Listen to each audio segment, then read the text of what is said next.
अब तक आपने देखा, रिया रायचंद, जिसे उसकी मांगेटर राहुल और बेस्ट फ्रेंड तान्या ने 5 साल पहले धोखे से मारने की कोशिश की थी, लौट आई है अवनी शर्मा बनकर।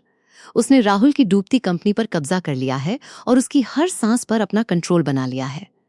पार्टी में तान्या को जलील किया, राहुल का डील बिगाड़ दिया, और जब उन दोनों की लड़ाइयां बढ़ रही थी, अवनी ने अपने प्लान बी को एक्टिवेट कर दिया। उन्हें नहीं पता था कि अब उनका सबसे बड़ा राज खुलने वाला है। अवनी ने अपने फोन पर प्लान बी एक्टिवेट करो कहा।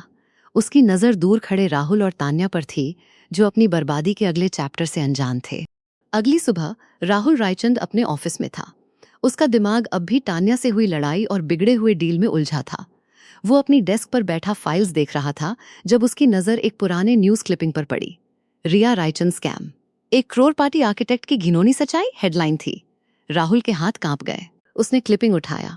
उसकी आंखों में 5 साल पहले का वो डर वापस लौट आया। वो दिन जब रिया ने उस पर चीखते हुए कहा था, रिया वीओ, फ्लैशबैक, एको, तुमने मुझे धोखा दिया, तुम्हें इसकी सजा मिलेगी। राहुल का चेहरा सफेद पड़ गया। उसकी सांस तेजी से चलने लगी।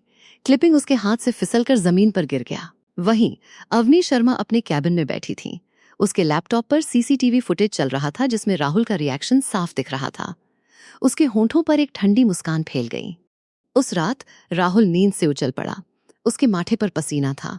उसकी आंखों में रिया का वही चेहरा था जो 5 साल पहले उसने आखिरी बार देखा था, गुस्से और धोखे से भरा हुआ। तान्या नींद में, क्या हुआ राहुल, तुम ठीक हो? राहुल गुस्से से, मुझे अकेला छोड़ दो हो तान्या, तुम्हें क्या पता मैं किससे गुजार रहा हूं? तान्या रोते हुए, मुझे पता है, तुम रिया के बारे में सोच रहे हो ना? भूल जाओ उसको, वो मर चुकी है। राहुल चिल्लाते हुए, कैसे भूल जाऊं? वो हर रात मेरे सपनों में आती है और ये सब तुम्हारी वजह से हुआ है। उसने तकिए को जमीन पर पटक दिया। उनकी लड़ाइयां अब हर रात का किस्सा बन गई थी। कमरे में सिर्फ टूटी आवाजों का शोर था। हफ्ते भर बाद बोर्ड मीटिंग में अवनी शर्मा ने एक नया चेहरा इंट्रोड्यूस किया। एक गंभीर, बाल पक्के हुए आदमी जिसके चेहरे पर तकदीम और एक्सपीरियंस साफ झलक रहा था। अवनी ठंडी आवाज में, ladies and gentleman, please welcome mister Anil Verma. वो हमारी कंपनी के नए इंटरनल ऑडिट हेड होंगे। उनका अनुभव, खासकर कॉर्पोरेट फ्रॉड केसेस में, बेहद जरूरी है। राहुल और तान्या की सांसें अटक गईं। अनिल वर्मा, वो ही रिटायर्ड पुलिस ऑफिसर जिन्होंने 5 साल पहले रिया रायचंद केस को इन्वेस्टिगेट किया था। राहुल की आंखों में डर चमक उठा। उसने तान्या की तरफ देखा, उसकी भी हालत खराब थी। वर्मा धीरे से मुस्कुराते हुए, मुझे उम्मीद है मिस्टर रायचंद, आपके रिकॉर्ड्स बिल्कुल साफ होंगे। लेकिन उस मुस्कुराहट में एक गहरा राज छुपा था। वर्मा ने बिना देर किए अपना काम शुरू कर दिया। उसका कैबिन पुरानी फाइल्स और डॉक्यूमेंट से भर गया। खासकर वो उन फाइल्स पर ध्यान दे रहा था जो 5 साल पहले की थी।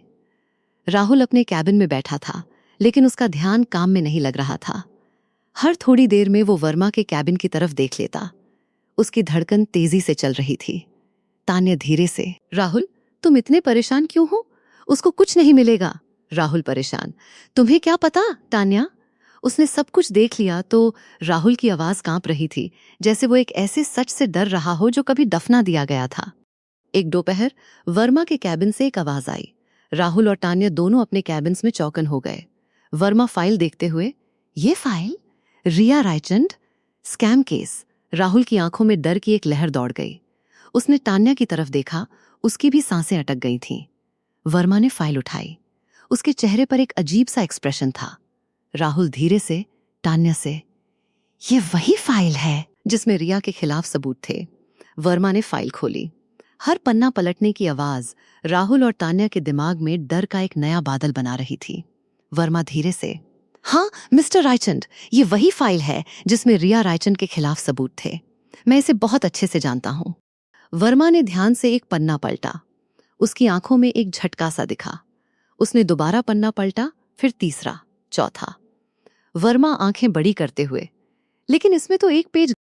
उसके हाथ में वो फाइल थी जिसमें रिया रायचंद के खिलाफ सारे सबूत थे, पर एक जरूरी पन्ना गायब था। राहुल और तान्या की सांसें अटक गईं। उनकी आंखों में एक ही सवाल था, क्या वो राज अब खुलने वाला था? तभी वर्मा का फोन बजा। स्क्रीन पर अवनी शर्मा का नाम चमक रहा था। अवनी वीओ ठंडी आवाज में, ऑफिसर, मुझे आपकी रिपोर्ट चाहिए। कल सुबह टेबल पर। No excuses. वर्मा ने फोन काट दिया। उसकी नजर एक बार फिर उस गायब पन्ने पर थी। राहुल और तान्या बस उसे देख रहे थे। उन्हें पता था अब उनका खेल खत्म होने वाला है। क्या वर्मा वो सच ढूंढ पाएगा जो उन्होंने 5 साल पहले दफना दिया था? पार्ट 5 मिस मत करना। सब्सक्राइब कर लो अभी।